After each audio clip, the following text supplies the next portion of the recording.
Bien, mesdames, mesdemoiselles, messieurs, bonsoir à toutes et à tous. Bienvenue pour cette cérémonie des vœux. Ça faisait longtemps que ça ne nous était pas arrivé. 3 ans pour ainsi dire, donc ça nous fait vraiment très très plaisir de vous accueillir si nombreux pour cette soirée qu'on espère chaleureuse. Vous avez bravé la bise et les températures polaires pour venir jusqu'ici. On espère que vous repartirez avec beaucoup de chaleur humaine en vous. Je vous propose, comme c'est la tradition, de commencer en musique avec l'harmonie Machilly Saint-Cergue qui va nous interpréter 2 morceaux et je les remercie d'être parmi nous ce soir. Merci.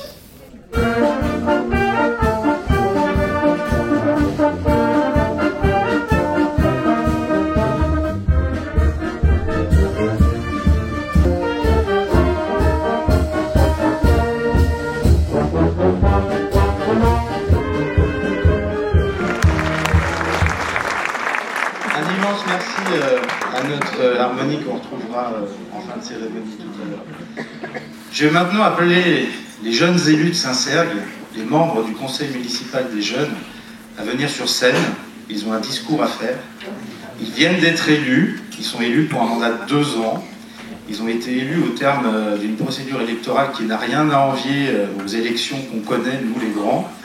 Ils ont fait campagne, il y avait des affiches. Ils ont fait des débats, et puis il y a eu vote dans l'isoloir. Donc je vous demande d'applaudir les 12 qui sont sortis des urnes et qu'on félicite.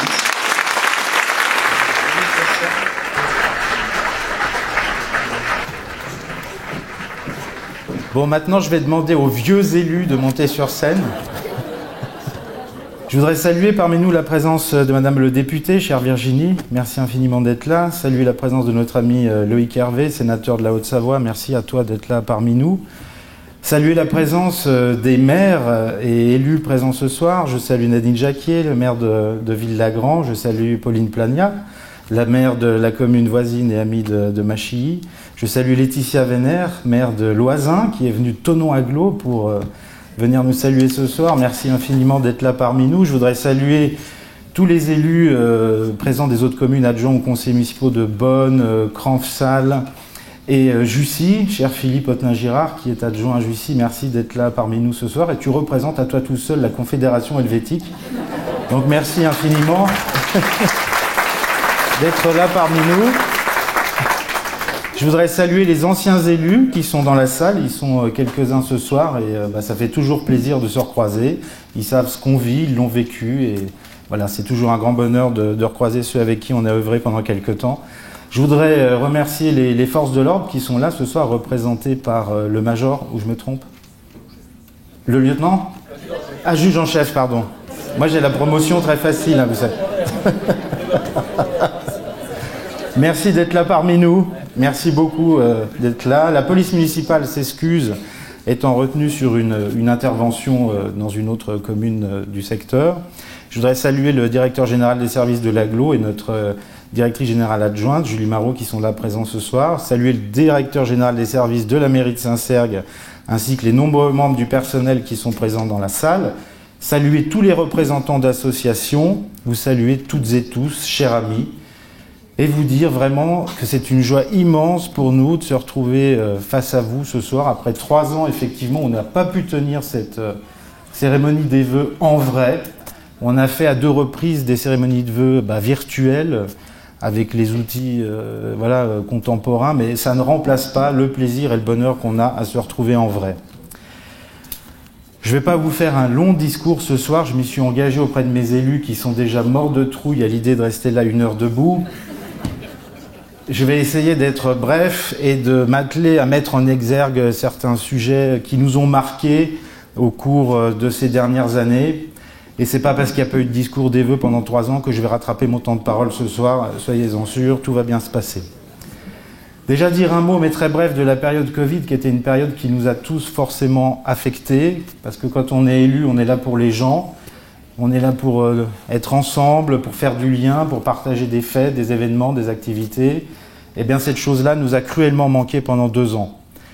Vous, comme nous, on a dû s'adapter, on a dû suivre les restrictions au rythme des couvre-feux, au rythme des confinements successifs. Et je crois que nous avons été assez durement entamés dans ce qui fait l'essentiel de la vie, le plaisir de se retrouver, de partager c'est une immense joie, encore une fois, d'avoir pu retrouver avec 2022 une vie normale et le plaisir de partager tous ensemble. Cette période Covid, elle n'a pas été facile pour la mairie, pour son fonctionnement, et je voudrais juste tirer un grand coup de chapeau aux agents, parce que comme tout le monde en a été touché, des fois on avait un tiers, 40% des effectifs qui étaient malades, et néanmoins il n'y a jamais eu de discontinuité, le service public a pu continuer, donc je voudrais vraiment les saluer, les remercier pour l'énergie déployée malgré la contrainte pendant cette période-là. Et pendant cette période-là, on n'a pas tout à fait rien fait non plus, il y a quand même des choses qu'on puisse faire, même si on a dû annuler à contre-cœur pas mal d'événements et d'activités. Mais je voudrais reparler encore une fois, parce que je n'ai pas eu l'occasion de le faire, du livre de la colonie italienne. Je pense que vous êtes nombreux à l'avoir vu, à l'avoir chez vous même. N'hésitez pas, on en a encore en mairie. En tout cas, on vous invite vraiment à consulter cet ouvrage qui raconte une très très belle histoire de la commune, une histoire de générosité, celle de la colonie italienne dans les hauteurs, là, qui a été construite par les antifascistes italiens d'Annemasse et de Genève, et qui était destiné à accueillir en villégiature tous les enfants des immigrés italiens qui avaient fui l'Italie en son temps, mais qui n'a pas fait que ça, qui a aussi accueilli les réfugiés espagnols pendant la guerre d'Espagne, et puis surtout, pendant la Seconde Guerre mondiale, a permis de sauver 250 juifs. Il y a 4 justes parmi les nations qui ont œuvré là. Donc c'était pour nous très important de mettre en valeur cette histoire, qui est très très précieuse, et très révélatrice aussi de ces choses très belles qui se sont passées au cœur des ténèbres, pourtant, dans cette région, à la frontière. Donc je voudrais remercier Pays-Alpes, qui a vraiment amené toute son expertise pour la réalisation de ce document, les élus et anciens élus, dont Evelyne Février, qui est là parmi nous, qui sont à l'origine du projet, tous les agents qui ont travaillé sur la question. Puisqu'on est dans le sujet Seconde Guerre mondiale, je voudrais aussi remercier encore une fois M. Hervé Brocard, qui nous a mis à disposition une partie de ce qui est un véritable musée personnel de la Seconde Guerre mondiale. Il a une collection impressionnante d'objets, de documents, et vous avez été assez nombreux, le 8 mai dernier, il me semble, à venir dans cette même salle, admirer même une voiture de collection de l'époque, des costumes. Tout ça nous a mis dans une ambiance qui nous fait mieux comprendre effectivement les enjeux de l'histoire et la tragédie vécue à cette époque. Donc merci à Hervé Brocard. Et merci aussi à l'association ERA d'Annemasse qui travaille sur la mémoire et qui avait conçu une très belle exposition à cet effet. Je voudrais vous présenter les élus parce qu'en fait, on n'a jamais eu l'occasion de se présenter véritablement. Notre équipe, elle a été renouvelée à peu près à 50% lors des dernières élections. Et ça n'a pas été facile pour les nouveaux qui sont arrivés parmi nous de prendre un mandat sans voir les gens, sans voir la population et les habitants, ceux pour qui ils avaient été élus. Donc je vais représenter des anciens élus qu'on connaît bien, qui sont là depuis un certain temps, et puis les nouveaux élus qui sont là parmi nous ce soir. Donc la première adjointe, Danielle Cotet, qui s'occupe de l'urbanisme, de l'aménagement du territoire et de bien d'autres sujets encore. Robert Besson, notre adjoint aux travaux. Catherine Mouchet, notre adjointe aux affaires scolaires. Steve Bonnard, notre adjoint aux finances, qui transpire énormément en ce moment. Jean-Michel, non, enfin en ce moment, ça fait 3 ans, et puis il n'a pas fini. Jean-Michel Ravel, Bénédicte Don-Simoni, Lucille Coty, Sonia Sabourin-Rascar, Séverine Balsa, qui est en charge du logement, de l'habitat, de la gestion des crèches, Guylaine Pitet, Jean Combette, qui est conseiller municipal, qui a été c'est le Benjamin du conseil. Hein. Voilà, il a été élu, il avait tout juste 18 ans, donc c'est bien. Natacha Lavie, qui est là parmi nous aussi. Gabriel Lyonnais, qui est en charge de la relation avec les associations, qui travaille sur les questions de citoyenneté, qui est très présent aussi avec le club La Joie de Vivre. Yannick Charvet, Marie-Christine Belluzzo, Jérôme Leya, Pascal Burnier, qui est en charge des ressources humaines et de l'action sociale. David Boson, Alain Baratet, notre expert en mobilité, diverses, douces et variées. Et puis Jean-Marc Petet, notre adjoint en charge du développement durable, qui s'est caché, mais qu'on voit quand même un petit peu si on tord la tête parmi nous. Voilà. D'autres ne sont pas là ce soir, ils s'excusent, mais je suis certain qu'on aura l'occasion de se recroiser tout à fait prochainement. Je voudrais toutes et tous les remercier du temps, de la disponibilité qu'ils ont, On a un mode de fonctionnement un peu particulier à Saint-Cergue, c'est que la municipalité n'est pas réservée aux adjoints, et elle est ouverte à tous les membres du conseil municipal, ce qui permet vraiment à tout le monde de s'investir, qu'on soit maire, adjoint ou conseiller municipal, peu importe. C'est de l'intelligence collective, on travaille tous ensemble et les décisions, elles sont vraiment le fruit de ça. C'est un peu notre marque de fabrique et je suis très fier voilà, qu'on entretienne bien cette façon de fonctionner. Donc merci encore une fois à eux, on peut les applaudir. Merci.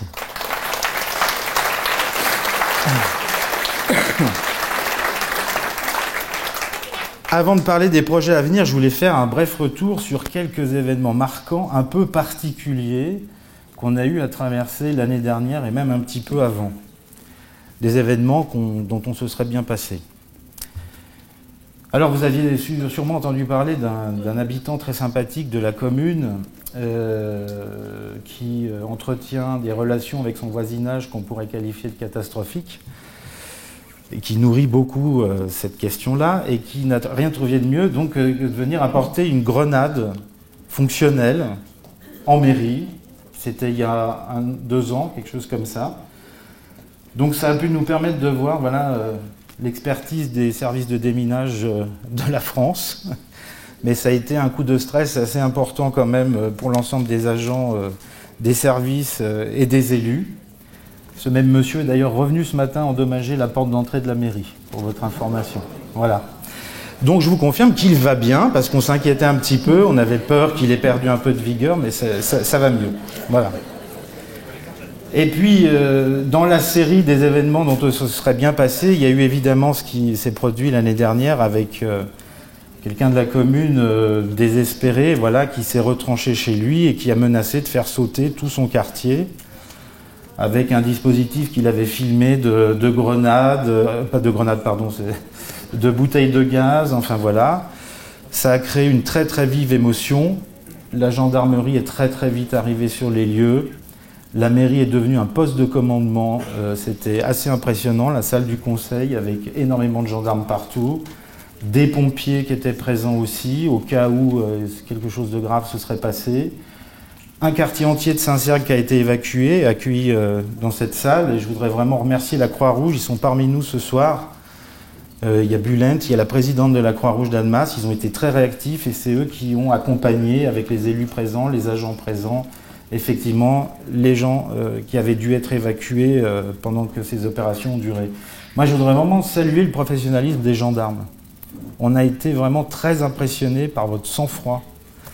On a été très impressionnés aussi par ce qu'ont fait 2 femmes assez remarquables, les négociatrices, qui ont discuté avec cette personne désespérée pendant plusieurs heures, qui l'ont tenue au téléphone en permanence sans jamais lâcher. C'est vraiment un boulot extraordinaire qu'elles ont fait. Et effectivement, ça a été déterminant sans doute pour que voilà, il n'y ait pas de passage à l'acte ou de choses graves qui se passent. Bon, il faut dire aussi qu'il y a le GIGN qui est arrivé à un moment donné. Donc quand le GIGN arrive, en général, on fait un peu moins le malin. Enfin, en tout cas, je peux vous dire qu'on a eu l'impression de vivre un film hollywoodien, quoi. Les véhicules blindés, des gens enfin, assez costauds quand même qui arrivent. Et heureusement, tout s'est bien terminé. Le service de déminage est arrivé. Bon, il n'y a rien qui était connecté. Ça aurait pu être fonctionnel, mais il n'avait rien connecté. Mais en attendant, on a tous eu une très grosse frayeur. Je sais qu'il y a beaucoup de parents d'élèves qui étaient très inquiets, parce que ça s'est produit un petit peu au moment de la sortie des écoles. Donc voilà, c'était quelque chose d'assez impressionnant. Je salue encore une fois le sang-froid des gendarmes. Merci à vous d'être là ce soir. Vous leur direz voilà, ce qu'on a ressenti après leur passage. Je remercie les pompiers et la Croix-Rouge qu'on peut applaudir d'être là. Merci.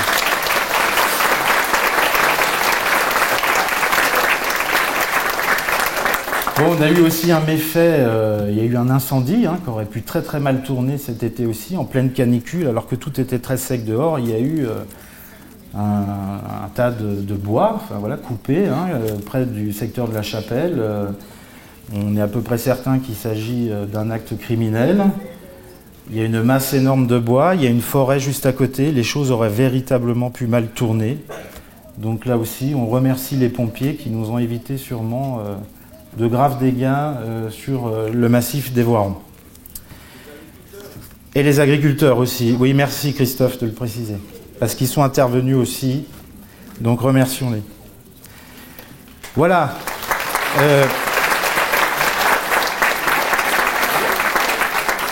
vous allez vous dire, c'est quand même un peu bizarre d'habiter par là. C'est quand même un peu risqué. Mais non, tout s'est toujours bien terminé. Et 2022, s'il y a eu effectivement des événements de ce type, ça a été une année merveilleuse parce que ça a été une année justement de grandes retrouvailles. Une année où toutes les activités, qu'elles soient portées par la commune ou par les associations, ont pu se tenir. Je voudrais saluer le succès de notre bibliothèque. C'est devenu un vrai lieu de vie où toutes les générations s'y croisent. Les enfants, les adultes, les aînés, tout le monde est là. Il y a vraiment beaucoup d'activités, beaucoup d'événements culturels, de concerts, de lectures. C'est vraiment, voilà, le rêve qu'on avait fait en la construisant est un peu devenu réalité. Elle est très fréquentée, elle marche bien. Je sais que les enfants l'adorent, ils adorent aller y faire un tour après l'école.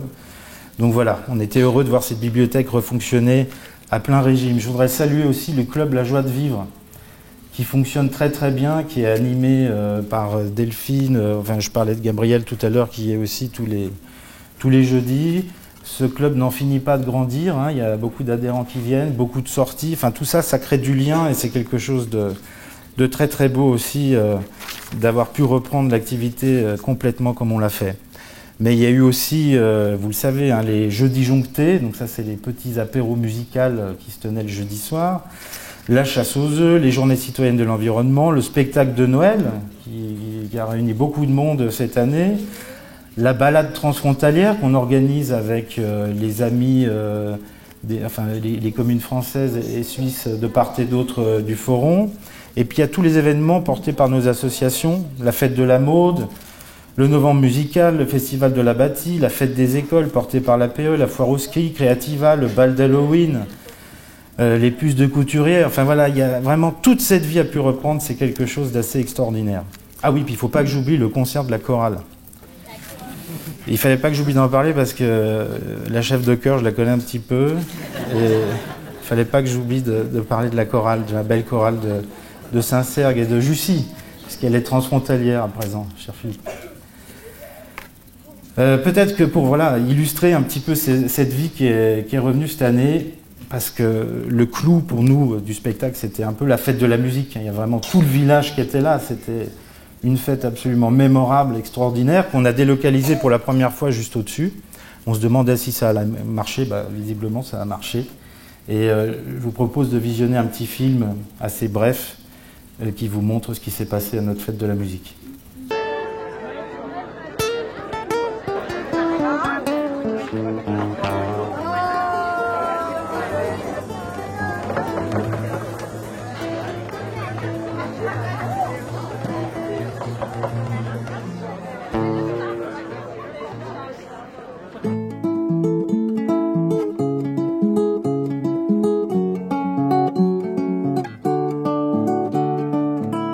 Au petit matin, ma destinée,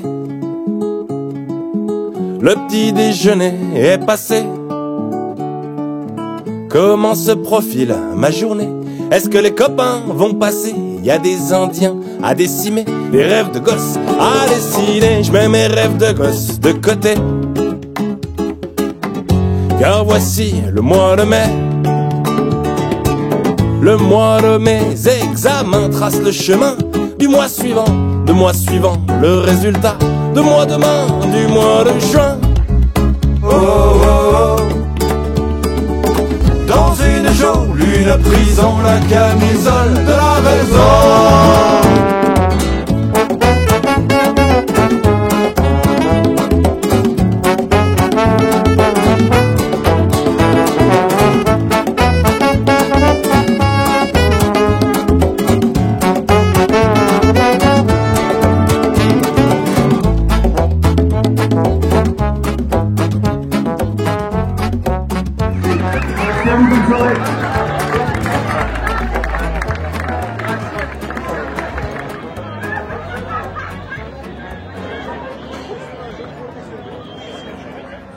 Tout le monde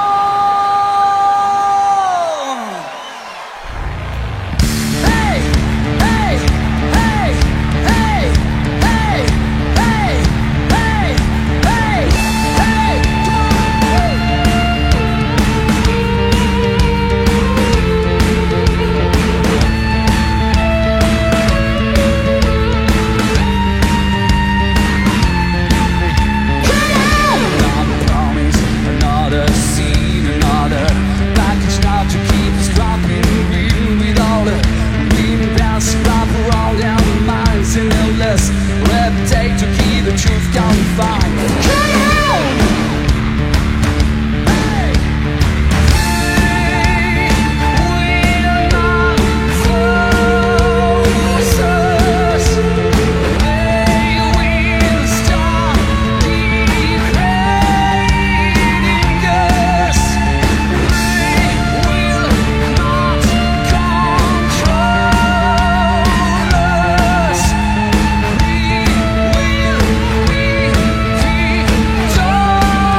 Oui, c'était effectivement une belle fête. Donc merci aux agents, merci aux associations aussi qui ont tenu les stands, aux musiciens. Enfin voilà, c'est des fêtes comme on les aime par ici. Je voulais ce soir aborder quelques grands projets, puisqu'il y en a un certain nombre sur la commune, et vous dire un petit peu où nous en sommes sur ce plan-là. Vous savez tous qu'il y a quelques années, le département de la Haute-Savoie est venu nous voir en nous disant est-ce que vous auriez un foncier disponible pour faire un collège? Parce que la situation sur l'agglomération d'Annemasse est très tendue. Le collège de Crampsal déborde, celui de Ville-d'Agan aussi, celui de Gaillard aussi, et puis même sur Thonon-Aglo, le collège de Bon déborde. Donc il fallait qu'on trouve un foncier quelque part pour pouvoir accueillir un nouveau collège. On a réfléchi à un endroit, et cet endroit, c'est celui qui se trouve au bord de la 2x2 voies, c'est celui qui se trouve en lieu et place de notre ancien stade et de notre ancienne MJC. On a pensé à cet endroit parce qu'il y avait des conditions d'accès effectivement qui étaient sans doute plus favorables, et aussi parce que c'est la commune qui maîtrisait le foncier sur ce secteur. Et puis après, les choses se sont enchaînées très très vite, parce qu'il y avait urgence et le département a besoin effectivement de fournir rapidement des nouveaux locaux pour nos collégiens.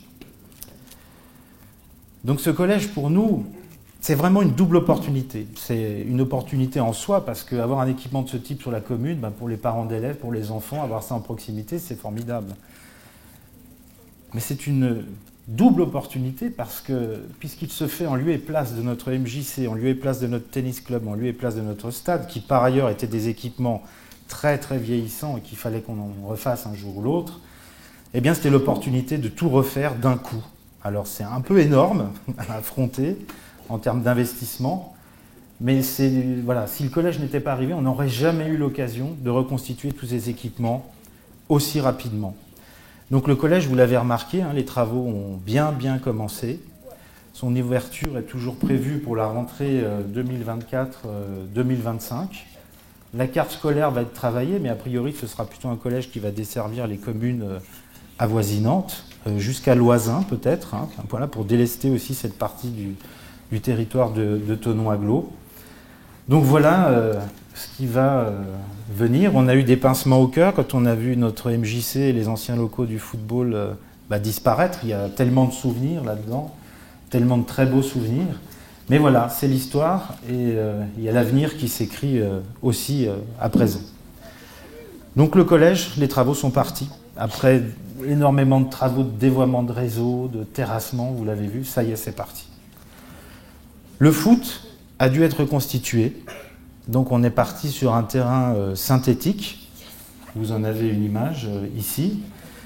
Ce terrain synthétique devrait être terminé d'ici 1 mois et demi, 2 mois, quand les conditions météo le permettront. Il y a juste besoin d'une période climatique favorable pour poser le revêtement définitif. Et les locaux du foot seront construits dans l'enceinte du collège et donc par le département qui nous rétrocédera une partie donc de ces locaux en fin de chantier et qu'on aménagera nous-mêmes. Voilà.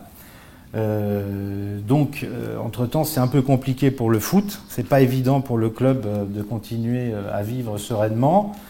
On a mis des vestiaires provisoires en attendant la livraison que nous fera le département.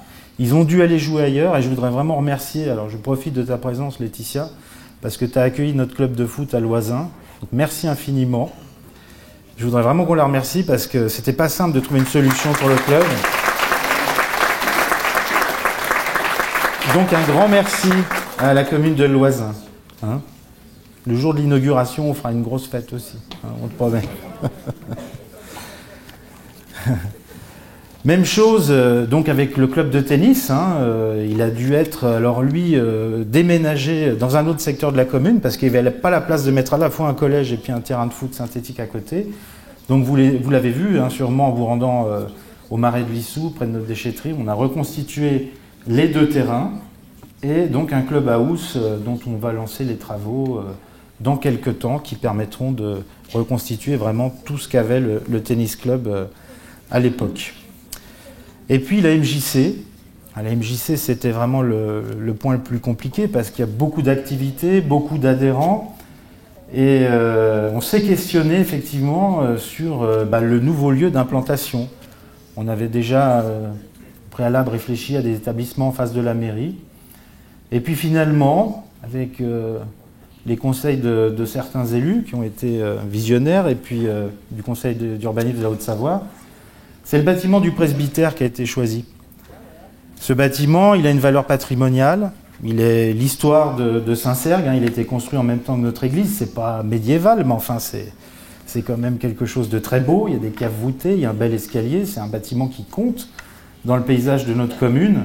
Et il était inhabité, inoccupé depuis des années. Donc là aussi, il y a eu une double opportunité. On fait d'une pierre deux coups. On réhabilite, on rénove complètement un élément fort de notre patrimoine. Et on y installera donc la maison des jeunes et de la culture qui va se retrouver en plein centre de la commune. C'était quand même pas évident avant d'aller de l'autre côté, traverser. Là, elle sera vraiment au plus près des écoles, au plus près de la vie. Il y aura une petite extension probablement pour créer un dojo et puis une salle pour la commune, pour les mariages, pour des expos, enfin voilà, tout ce qui peut se passer par là. Donc pour nous, c'est vraiment quelque chose de très important. Cette restauration, ça nous permet de finir un peu le geste qu'on avait commencé dans ce secteur avec le bâtiment multifonctionnel dans lequel on se trouve, salle des fêtes, chaufferie, périscolaire, bibliothèque. Et il manquait voilà, cette dernière pièce pour vraiment finir correctement le travail sur ce lieu. Donc je voudrais remercier toutes les associations qui doivent patienter, doivent attendre effectivement que les travaux avancent. Je voudrais remercier là aussi toutes les communes qui ont prêté des locaux. Je parlais de Loisin pour le foot, mais je veux remercier Crampsal.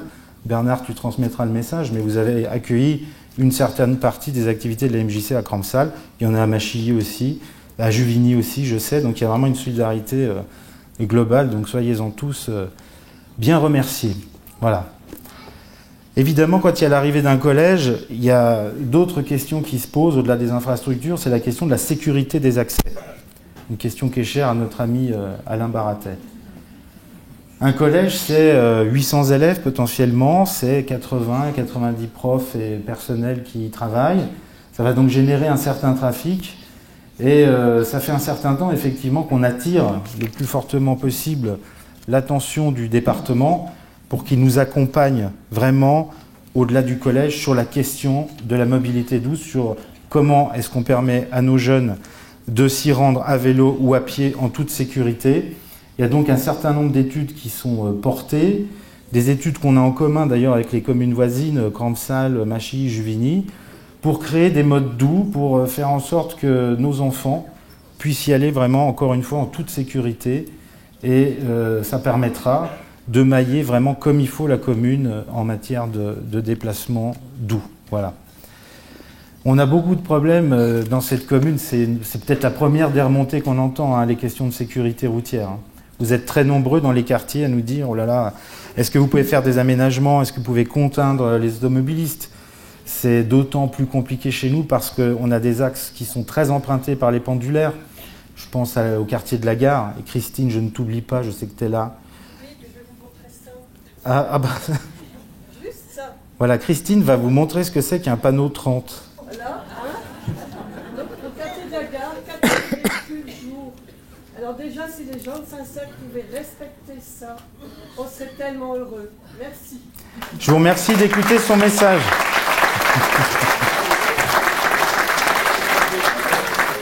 Mais c'est la même chose sur la route de Monia, c'est la même chose dans bien d'autres secteurs de la commune.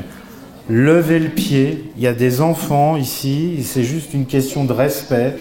Respectons-nous. On a une commission sécurité routière qui vient de se monter au sein du conseil, qui a un budget dédié et qui est en train de travailler quartier par quartier, quels sont les aménagements réalisables pour remédier à ces questions-là. Mais il n'y a pas que la contrainte, il faut aussi vraiment prendre conscience. Il faut que les automobilistes changent de comportement. Donc merci Christine, c'était pas prévu, mais c'était très bien. Et voilà, je sais que tu es à disposition après pour expliquer ce que ça... Ouais, okay. Merci à toi, en tout cas. Voilà, je vous parlais de mobilité douce. À côté des projets dont je viens de vous parler qui sont liés au collège, il y a le projet de Via Rona qui va arriver dans quelques temps. La Via Rona, peut-être certains d'entre vous connaissent, c'est un grand itinéraire cyclable sur longue distance et qui permet de relier des territoires parfois éloignés entre eux et qui permet surtout de faire du vélo en toute sécurité surtout en site propre la plupart du temps. Et on a la chance, on a une voie du Grand Genève, une voie verte du Grand Genève, hein, qui part de Tonnay et qui va jusqu'à, quand elle sera terminée, jusqu'à Chamonix. Mais on n'avait rien dans ce sens-là, donc on va avoir une Via Rona. Les travaux, c'est 2025, 2026. Elle va passer dans les hauteurs de la commune, enfin dans les hauteurs, plutôt le long de la frontière. Et elle va permettre de relier la communauté de communes du Genevois, en passant par le cœur de l'agglo d'Annemasse, jusqu'à Thonon-Agglo, jusqu'à Loisin. Voilà. Encore une fois, du lien entre nous, c'est merveilleux. Mais on attend avec beaucoup d'impatience cet équipement, parce que quand on a ouvert la voie verte du Grand Genève sur la partie centrale de l'agglo, elle a rencontré son public immédiatement. C'est un succès énorme, c'est la première de France en termes de fréquentation, donc il y a un vrai potentiel. On sait qu'il y en a beaucoup qui sont prêts à acheter un vélo électrique et aller au travail comme ça, mais il faut leur fournir les conditions de la sécurité pour que ça puisse se faire. Bon, je pourrais parler aussi du chemin du Foron, des PDIPR des Voirons, enfin voilà. C'est un territoire qui est en train de se structurer en matière de mode doux, et que ce soit pour la promenade ou pour les déplacements de tout type, ça va devenir quelque chose d'intéressant. Un petit point sur le projet d'écoquartier, parce que c'est quand même quelque chose qui va être très structurant aussi pour notre commune. Vous connaissez tous les anciens établissements Tardy qui se trouvent en plein cœur du village. Il s'est trouvé que le propriétaire de ces établissements a cessé son activité, souhaitait vendre son foncier. Il se trouve aussi, parce que comme on est en pleine centralité, on est dans un secteur où il peut y avoir de la densité assez importante. Et il se trouve aussi qu'en général, les propriétaires cherchent à maximiser, on va dire, les opérations qui les concernent. Et qu'en l'occurrence, on a eu des projets qui sont passés à 200 logements. C'était quelque chose qui n'était pas entendable pour la commune. Si on n'avait pas, à un moment donné, pris la main, on aurait eu ici quelque chose qui aurait été assez catastrophique en termes d'aménagement, en termes de vivre ensemble. Donc on a mis un périmètre de gel sur tout ce secteur pour bloquer les choses pendant un certain nombre d'années. Et puis on a créé une ZAD. Alors c'est pas comme les ZAD où il y a des gens qui s'attachent à des arbres. C'est une zone d'aménagement c'est quoi, Zouzou, déjà ? Différé, voilà. Ce qui nous a permis de faire un cahier des charges et de dire exactement ce qu'on voulait là-dedans. Ce qu'on ne voulait pas, c'était 200 logements. Ce qu'on ne voulait pas, c'est un quartier de clapier à lapin où les gens s'entassent, où il n'y a pas d'espace public, où il n'y a pas de vivre ensemble possible. Donc c'est nous qui avons fixé nos conditions, c'est nous qui avons acheté le terrain. Aujourd'hui, le cahier des charges, il est à peu près rédigé, il va partir en concours. Et donc, il y aura entre 80 et 100 logements sur le secteur. Il y aura une micro-crèche, il y aura des espaces publics, des espaces commerciaux, et puis surtout on va faire l'expérimentation d'une règle qui découle du nouveau schéma de cohérence territoriale de l'agglo, c'est la fameuse règle des 3 tiers. C'est une règle qui existe pour permettre de sortir plus de logements sociaux, mais aussi 1 tiers dans cette opération de logements en accession. Le logement en accession, c'est en acquisition, mais parce qu'il y a un système de cofinancement public, on arrive à le sortir à des prix de marché qui font qu'il est atteignable par des gens qui ne sont pas forcément frontaliers. C'est 20, 30, parfois 40% moins cher que dans le logement libre.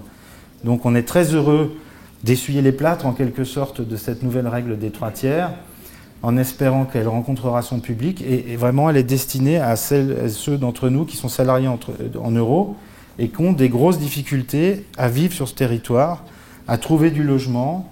Enfin voilà, on espère que ce sera une réponse potentiellement intéressante qui pourra leur être apportée. Autre grand dossier que je voulais évoquer, c'est le chantier des TAT qui se déroule actuellement dans les hauteurs de la commune.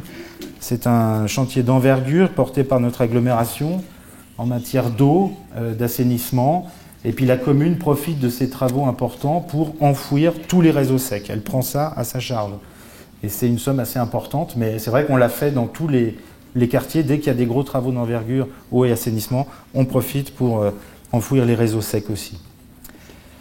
Voilà, je vous disais tout à l'heure que Steve transpirait, notre adjoint aux finances, mais si je fais le total des investissements liés à ces grands projets sur malheureusement un seul mandat, ça va très vite, c'est à peu près 11 millions d'euros. On n'a jamais sorti un tel niveau d'investissement, donc ça implique effectivement qu'on aille chercher de la subvention, qu'on soit convaincant. Et là-dessus, on est entendu, on est écouté. Moi, je veux remercier le département de la Haute-Savoie, effectivement, qui comprend que on a rendu en quelque sorte un service, mais qui en est un pour nous aussi, hein, d'accepter le collège, mais qu'il faut prendre en charge aussi toutes les infrastructures qui vont avec. La reconstitution de tout ce qui a dû être démoli et l'accompagnement sur les questions de mobilité. On est soutenu par la région aussi, un petit peu par l'État. Enfin voilà, on va taper à toutes les portes pour essayer de rendre cet investissement le moins douloureux possible. Et puis, voilà, au titre des autres grands projets, mais c'est pas du dur, là, c'est pas du béton, mais on va lancer une révision générale du PLU dans quelques temps pour mettre notre PLU en conformité avec le SCOT de l'AGLO. Transition toute faite avec l'AGLO, je ne vais pas vous en dire trop long, parce que je vois que je suis déjà moi-même trop long. Vous dire quand même 2 mots sur la question de la mobilité. Hein. L'agglomération, elle a investi massivement ce champ-là. On lance actuellement au niveau de l'agglomération la phase 2 du tram d'Annemasse, qui va aller de pair avec la piétonisation du centre de la ville. Un tram qui ira jusqu'au Perrier, chercher les quartiers où il y a de la densité. Donc ça va être quelque chose qui va vraiment beaucoup contribuer à l'embellissement, à la qualité de vie dans le cœur de notre agglomération. Il y a le projet de bus qui va jusqu'à Bonn, hein, qui permettra de relier le cœur de l'agglo jusqu'à Bonn et on espère jusqu'au Châle, bien sûr, voilà, de façon plus efficace, plus cadencée. Et puis, on va être heureux aussi de livrer cette année le parking relais de Machilly, qui est bientôt terminé, qui va peut-être permettre à la situation du parking de s'arranger sur la commune, enfin, on l'espère. Mais voilà, tout ça pour vous dire que l'agglomération porte énormément de projets, qu'elle est vraiment un acteur de la proximité. Bon, j'en suis le président, donc je vous la vends, évidemment, mais je peux vous dire assez concrètement que sans agglomération, on n'aurait pas tous les équipements, tous les services publics qu'on a actuellement sur ce territoire. Elle vient de reprendre d'ailleurs la compétence de l'éducation musicale en faisant du conservatoire un conservatoire intercommunal. Donc elle agit sur des champs très différents, développement économique, culture. Donc voilà, c'est quelque chose de très beau qu'on puisse compter sur notre agglo, sur ce territoire à ce point-là. Et puis un mot sur le Grand Genève, parce qu'on a un projet qui est en lien avec le Grand Genève, qui est un autre grand projet. C'est celui qui vise à sécuriser complètement le lien entre le centre de Saint-Sergue et la gare Léman Express de Machilly. On a un rond-point extrêmement dangereux, vous le savez, la rue des Framboises qui est très large, où les gens roulent très vite.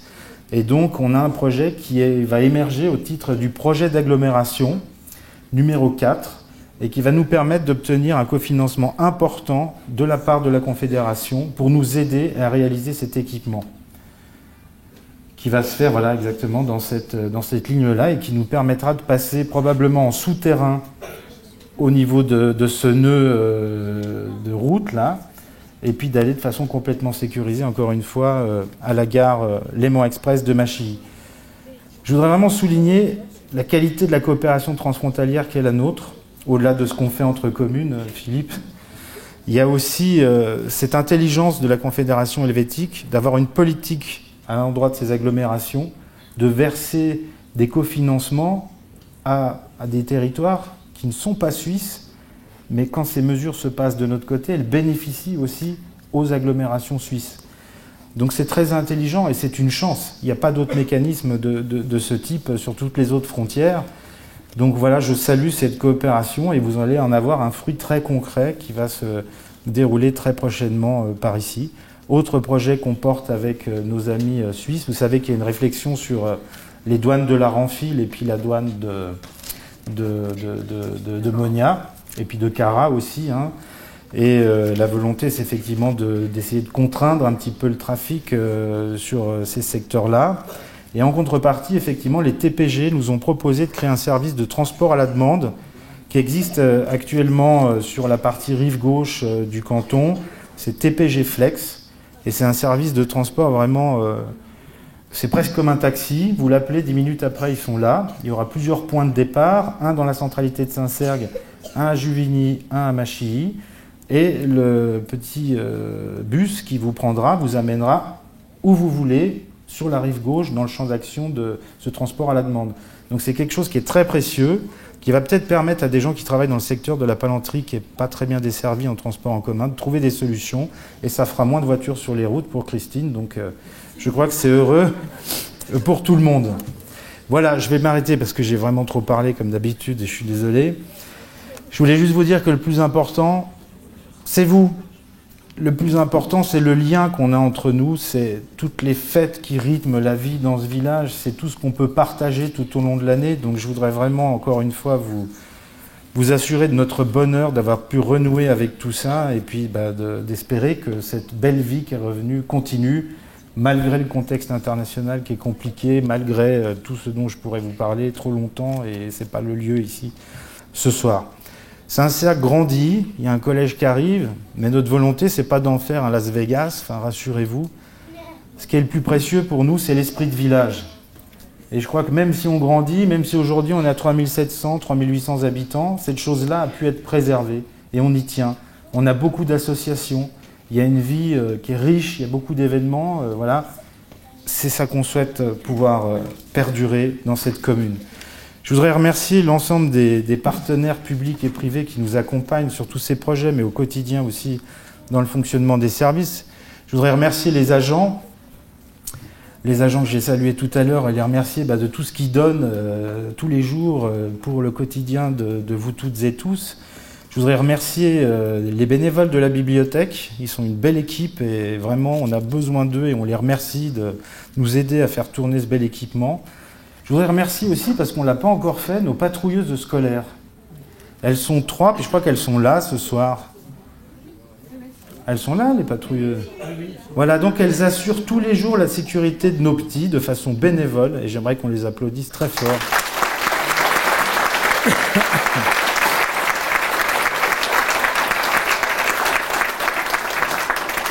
Merci à elle. Je voudrais remercier encore une fois les élus, parce qu'un maire, ça fait rien tout seul, ça sert à rien tout seul. Un maire, c'est rien sans son équipe et sans ses agents. Et si j'ai un peu le temps de faire 2-3 choses à l'agglo, je sais que je l'ai déjà dit mardi soir, mais c'est grâce à vous tous, parce qu'on travaille en confiance, parce qu'il y a des gens dévoués ici qui ne comptent pas ni de leur temps ni de leur énergie. Donc merci encore une fois à toutes et à tous. Oui, on peut les applaudir encore. Et puis, je veux dire un merci général aux associations, aux commerçants, aux artisans, aux entreprises, aux enseignants, aux agriculteurs, à tous ceux et à toutes celles qui font que cette commune, elle est belle et vivante. Je voudrais remercier aussi Jean Neuvel, notre reporter international. Jean Neuvel, il suit tous les événements de la commune, il met en valeur ce qui se passe sur nos territoires, et je crois que Jean Neuvel, il a une carrière de journaliste qui commence à dépasser sa carrière à la Poste, non? Ouais. Donc bravo pour cette énergie, Jean. Bravo, bravo. Voilà. Je ne serai pas plus long. Je veux remercier toutes celles et ceux qui ont participé à l'organisation de cette belle soirée, le service com, les agents techniques, enfin tous ceux et les élus qui ont été là aussi cet après-midi. Je vous souhaite à toutes et à tous une très très belle année 2023. Oublions le contexte, profitons des instants qu'on a la chance de partager tous ensemble. Merci à toutes et à tous.